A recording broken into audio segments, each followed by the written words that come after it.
What is up, you guys? This is LEGO Superheroes Today, coming at you with yet another review. This time we're looking at the Star Wars set 75-174, Desert Skiff Escape. This set has 277 pieces and is for ages 7 to 12 years old. So here are the minifigures. This set comes with 4 minifigures, all of which are actually pretty neat. So without further ado, let's take a look. Here we've got Return of the Jedi Han Solo from after he wakes at Jabba's palace with a new hairpiece. That is definitely the most interesting part here. He's got that kind of flocked hair with a little bit of sideburn going on. It's a very cool look.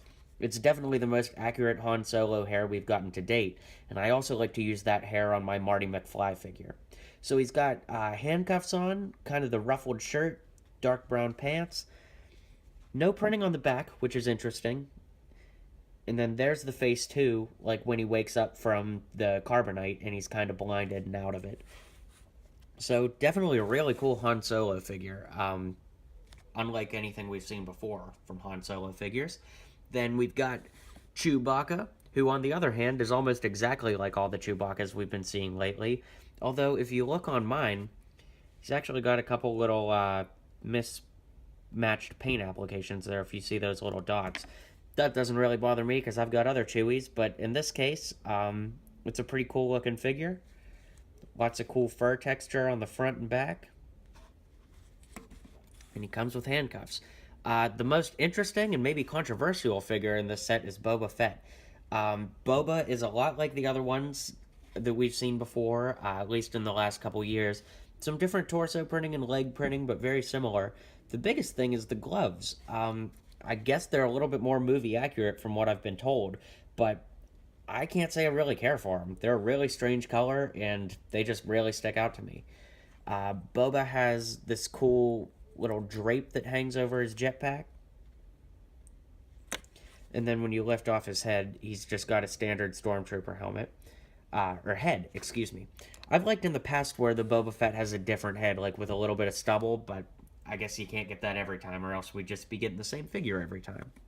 And then this is the Skiff guard, who looks pretty cool. Some really neat detail on the face.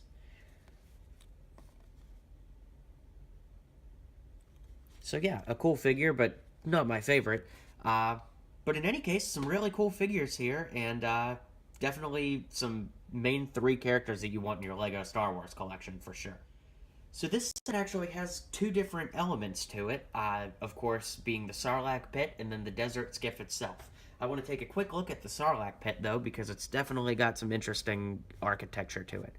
I really like the way that LEGO kind of built this sand dune base around it. There's like a perimeter, and it's a really neat look, especially putting these sand colored pieces at strange angles. It really helps to build with the depth of the set. There's little teeth that are put in there that are really neat. And then the tentacles move around a little bit. Or they come out. You know how that is.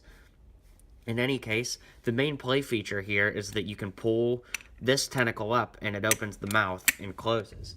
And, sorry to do this to you, Han, but you can actually fit a minifigure inside there. So, that's pretty cool that they sized it out correctly. It's a neat Sarlacc pit, but if I'm being honest, I've never cared for LEGO Sarlacc pits because, you know, there's no way they can get it to be movie accurate size, and I just feel like the Sarlacc pit always comes a little bit short when it comes to being movie accurate. So, while this is probably the most movie accurate one, they just always fall a little short for me, so that's how I feel. But I acknowledge that I'm being picky about it, so you guys might feel differently. And then we've got the main appeal of the set itself, the Desert Skiff. It's a really neat looking set, and I was surprised at how sturdy and structurally sound it was. I really like the sandy colors that they use too. That's a plus. There's a lot of features going on, so I'll start showing you. Right here, there's a plank that comes out so that you can have your characters stand right there and kind of stand over the Sarlacc pit before they jump in. And then right here, there's a little weapons chest that opens up. There's a gun hidden in there. You could probably hide Luke's lightsaber in there if you wanted to pretend it came from R2. This little piece here opens up. I guess you could use that for a little extra storage if you wanted. And then these pieces back here move. These little wings. On both sides, that is. And then right here is something that I didn't know about this set before I bought it, but I loved, is this little printed piece right here. That is not a sticker, folks.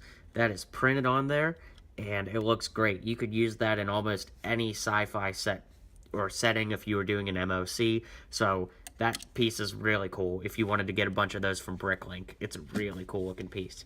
And then underneath here, there are these rounded pieces that are put on 2x2 rounded pieces, so it actually makes the set kind of float, so to speak, and it kind of slides from place to place too, a lot like the land speeder that came out in the same wave. So overall, I think that this is a pretty cool build. It's very structurally sound, like I said, and I think it's the most movie accurate one that we've gotten so far as size and color is concerned. So there you have it. That's the Desert Skiff Escape set. Would I recommend this set?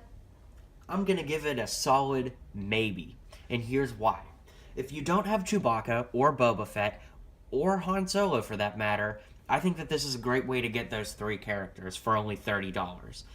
Now, if you already have those characters, I don't know, guys. I mean, it's a cool set. I like it, but it's not my favorite Star Wars set. I remember the last Desert Skiff that came out actually had Luke Skywalker with it, and I would probably rather have Luke than the Desert Skiff Guard, but putting four main characters in one $30 set would be kind of unusual for LEGO, so I understand why they had to change it up, and I get that, but in this case, for $30, I don't know. I'm going to let you guys use your judgment on it. If you like the original trilogy stuff, if you like the Tatooine stuff, this is probably going to be a good set for you, but for me personally, I probably could have lived without this piece. What I will say is the new Han Solo hairpiece is absolutely worth picking up. It's only available right now in this set and in the Death Star, so it's probably worth picking up if you want that hairpiece to have your Han Solo look more accurate, but in any case, I could probably live without this set. So you guys use your judgment, see what you think, and let me know in the comments below if you're going to pick up this set. This has been another review by LEGO Superheroes Today. If you liked what you saw and you liked what you heard, I invite you to follow me on Instagram, Twitter, and Facebook for daily LEGO photos from your favorite LEGO themes. I hope to see you over there. Click that subscribe button, and I'll see you next time for more LEGO review videos. This has been an official review by LEGO Superheroes Today, and as always, build on.